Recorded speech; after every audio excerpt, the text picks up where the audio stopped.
Assalamualaikum warahmatullahi wabarakatuh. Alhamdulillah, syukurillah, wassalatu wassalamu ala rasulillah wa ala alihi wa ashabihi wa la hawla wa la quwwata illa billah.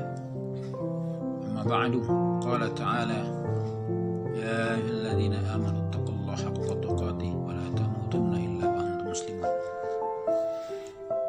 Pemirsa kaum muslimin yang semoga senantiasa dalam lindungan dan bimbingan Allah Subhanahu wa taala.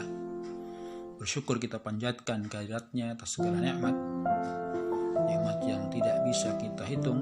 Salah satunya kita diberikan kesehatan dan kesempatan, sehingga pada kesempatan ini kita bisa berjumpa meski lewat media.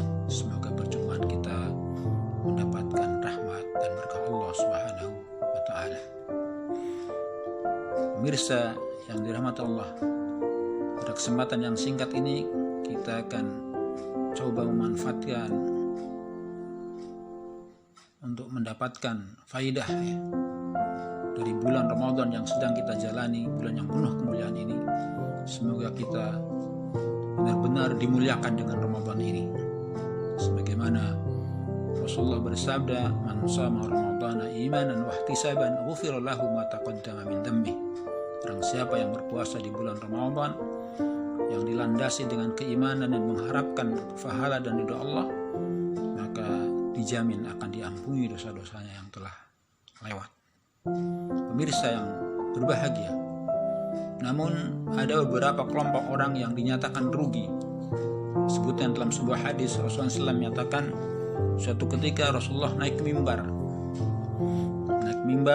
lalu kemudian beliau membaca amin 3 kali. Amin, amin, amin. Dari itulah maka para sahabat bertanya, alama ammanta ya Rasulullah, atas perkara apa engkau membaca amin wahai Rasulullah? Lalu kemudian beliau menjelaskan tentang maksud dan isi amin itu, yaitu atani Jibril, datang kepadaku Jibril dan kemudian berkata, raghima anfum mri'in idza dzukirta indahu wa lam yusalli 'alaik qul amin faqultu amin. Yang pertama, malaikat Jibril mengatakan kepada saya, celaka orang yang ketika namamu disebut di sisinya tetapi dia tidak membaca sholawat atasmu. Jadi nama Nabi disebut tetapi dia tidak menjawab, tidak menyambung dengan sholawat. Maka diperintahkan aku supaya membaca amin, maka aku membaca amin. Masya Allah. Jadi ini penting para jamaah, pemirsa yang berbahagia. Membaca sholawat Nabi itu sangat-sangat dianjurkan. Bahkan dikatakan rugi, cilaka orang yang mendengar nama Nabi disebut tapi tidak menyambung dengan sholawat. Karena sholawat itu memang dianjurkan. Bahkan Allah Subhanahu wa taala dan para malaikatnya pun bersolawat atas beliau. Dalam satu ayat Allah taala berfirman, innallaha wa malaikatahu yusholluna 'alan nabi ya ayyuhalladzina amanu shallu 'alaihi wa sallimu taslima. Sesungguhnya Allah beserta para malaikatnya bersolawat atas Nabi. Karena itu maka orang-orang beriman, wahai orang-orang beriman, berselawatlah kepadanya dengan sebenar-benarnya. Kemudian Rasulullah juga mengingatkan tentang salawat ini, sallu alayya fa inna salatakum satablughuni haitsu ma kuntum. Berselawatlah kalian kepadaku karena salawat-salawat kalian akan sampai kepadaku dimanapun kalian berada. Dan demikian juga barang siapa yang bersolawat 1 kali saja, maka Allah akan membalasnya 10 kali. Dan masih banyak keterangan-keterangan terkait dengan keutamaan kita membaca sholawat Nabi SAW. Kemudian yang kedua, beliau menyatakan, raghima anfum mri'in idza dakhala alaihi syahru Ramadan fayakhruju falam yughfar qul amin faqultu amin. Malaikat Jibril mengatakan, rugi orang yang memasuki bulan Ramadan atau mendapati bulan Ramadan sampai kemudian habis Ramadan tetapi dia tidak mendapatkan ampunan dari segala dosa-dosanya. Masya Allah. Padahal dalam hadis yang sahih Rasulullah sudah menjamin siapa yang bulan Ramadan, siapa yang berpuasa di bulan Ramadan yang semata-mata dilandasi oleh satu keimanan, keyakinan, dan juga berharap akan ridha dan pahala Allah, maka dijamin akan diampuni segala dosa-dosa yang sudah lewat. Lah kok ini ada orang yang mendapati Ramadan sampai selesai, Ramadan pergi, tetap utuh tidak diampuni dosa-dosanya. Ini apa persoalannya? Inilah pemirsa semua yang barangkali kita perlu renungi. Siapa mereka? Mereka orang yang tidak pantas mendapatkan ampunan di bulan Ramadan yang penuh ampunan ini. Bulan yang mestinya penuh dengan ampunan, penuh dengan maghfirah dan rahmat, tetapi ada orang-orang yang terlewatkan dari rahmat dan ampunan Allah. Sampai selesai Ramadan tetap tidak diampuni dosanya. Maka dengan ini bisa kita fahami kalau tadi orang yang berpuasa Ramadan dengan iman dan mengharap pahala akan diampuni, berarti orang yang tidak diampuni mereka lah orang yang sebaliknya, yaitu tidak memanfaatkan momentum Ramadan yang penuh berkah ini. Mungkin dia tidak berpuasa ya. Gimana ini ya? Kira-kira ya kaum muslimin, ada nggak kaum muslimin yang tidak puasa? Kita masih mendapati banyak ya. Dia agamanya Islam tetapi tidak komitmen dengan ajarannya, tidak berpuasa. Ada yang bahkan mungkin sambil jalan dengan gagahnya ya, menghisap merokok ya. Mungkin di depan orang pura-pura berpuasa, di depan keluarganya pura-pura puasa, dia keluar masuk warung misalkan dan lain sebagainya. Ini orang-orang yang tidak pantas untuk mendapatkan ampunan.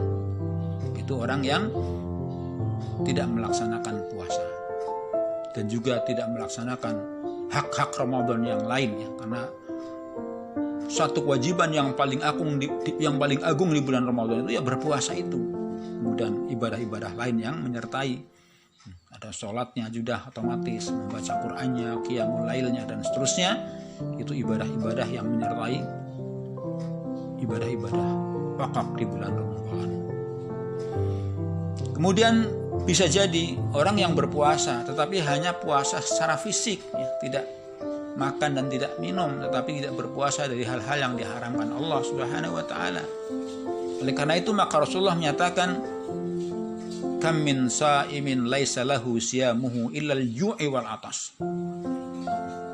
Kam min sa'im, banyak sekali orang-orang berpuasa. Laisa lahu siyamuhu, yang tidak ada puasanya atau tidak mendapatkan apapun puasanya kecuali mendapatkan lapar dan dahaga. Dia tidak makan, dia tidak minum sejak terbit fajar hingga terbenam matahari barangkali, tetapi masih banyak melakukan perbuatan-perbuatan yang dosa. Mungkin dia menghibah, dia mengadu domba atau mencari rizki dengan cara yang tidak halal padahal dia sedang berpuasa, dan masih banyak hal-hal yang bisa merusak pahala puasa. Meskipun secara fisik dia meninggalkan makan dan minum, tetapi ketika adab-adab berpuasa ini tidak diperhatikan, maka dia akan terjerumus pada hal-hal yang berdampak pada merusak pahala puasa. Secara fikih puasanya sah. Dia tidak makan, dia tidak minum, dia tidak berhubungan suami istri di siang hari, sah. Tetapi nilainya kosong karena tidak disertai dengan adab-adab. Maka aku diperintahkan membaca amin, maka saya membaca amin.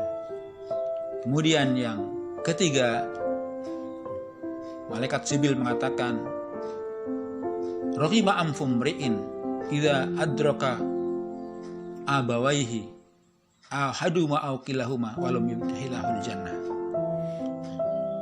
Celaka orang yang mendapati kedua orang tuanya, salah satunya atau kedua-duanya, tetapi dia tidak bisa menjadi jalan untuk masuk surga. Pemirsa yang berbahagia, ini terkait dengan orang tua, Masya Allah ini. Di dalam beberapa ayat disebutkan bahwa kewajiban berbakti kepada orang tua itu disandingkan dengan kewajiban beribadah kepada Allah. Di antaranya Allah Ta'ala berfirman dalam surat Al-Isra ya, ayat 23, wa qada rabbuka alla ta'budu illa iyyahu wa bil walidaini ihsana. Allah telah menetapkan hendaklah kalian tidak beribadah kecuali hanya kepada Allah, kemudian kepada kedua orang tua berbuat baiklah, ihsan, berbuat ihsan kepada kedua orang tua. Jadi urutan kedua setelah kita beribadah kepada Allah. Demikian juga di ayat yang lain, misalkan dalam surat Luqman Allah juga berfirman, wassaynal insana biwalidayhi hamalathu ummuhu wahnan ala wahnin wa fisaluhu fi amin. Kami telah wasiatkan kepada manusia ya, agar berbuat baik, terutama kepada ibunya yang mengandung dengan susah payah dan menyapihnya setelah 2 tahun. Dan ketika Rasulullah ditanya oleh sahabat tentang siapa orang yang paling berhak untuk kita berbuat baik kepadanya, maka beliau pun menjawab, ummuka ibumu, ummuka ibumu, ummuka ibumu, summahu, kemudian bapakmu. Ini kedua orang tua adalah merupakan jalan yang paling luas ya, atau pintu surga yang paling luas. Maka peliharalah pintu surga ini dengan cara kita berbuat baik kepadanya, karena tidak ada orang yang paling berjasa dalam hidup kita melebihi jasa kedua orang tua kita. Mereka dengan susah payah, dengan tulus ikhlas, tidak pernah meminta ganti apa yang pernah ia keluarkan untuk anak-anaknya. Semua dilaksanakan dengan tulus dan ikhlas. Dan bahkan kecintaan, kesayangan orang tua itu tidak pernah berakhir. Tetapi kadang anak-anak ini sangat terbatas. Cintanya, hormatnya, tresnanya kepada orang tua itu sangat terbatas. Maka ada pepatah mengatakan, cinta orang tua sepanjang jalan, kasih ibu sepanjang jalan, tapi cinta anak kepada orang tua itu hanya sepanjang galah. Jadi orang tua tidak pernah habis sayangnya, cintanya, tresnanya kepada anak-anak. Tetapi anak kadang sebaliknya. Orang tua itu dengan 10 anaknya misalkan, semuanya bisa terlayani.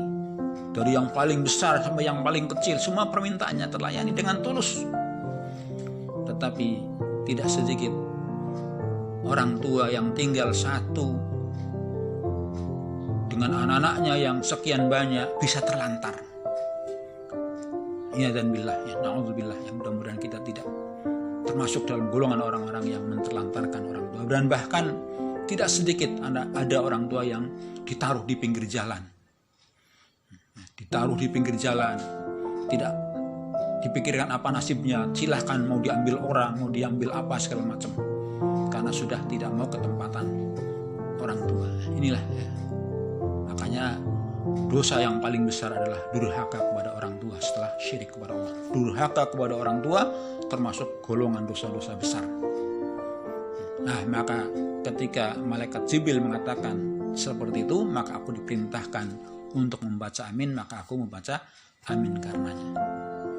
Itulah para pemirsa yang berbahagia, sekelumit yang kita sampaikan ya, semoga bulan Ramadan yang sedang kita jalani ini dengan ibadah wajib yang ada di dalamnya disertai dengan ibadah-ibadah penunjang, ibadah-ibadah sunnah ya. Ada tilawatul Quran, ada qiyamul lail, sedekah, infak dan seterusnya. Semoga akan menjadi jalan dan wasilah ya, menjadi sebab untuk kita mendapatkan ampunan dari segala dosa-dosanya, dan semoga orang tua kita bahagia ya dengan anak-anaknya yang saleh ya.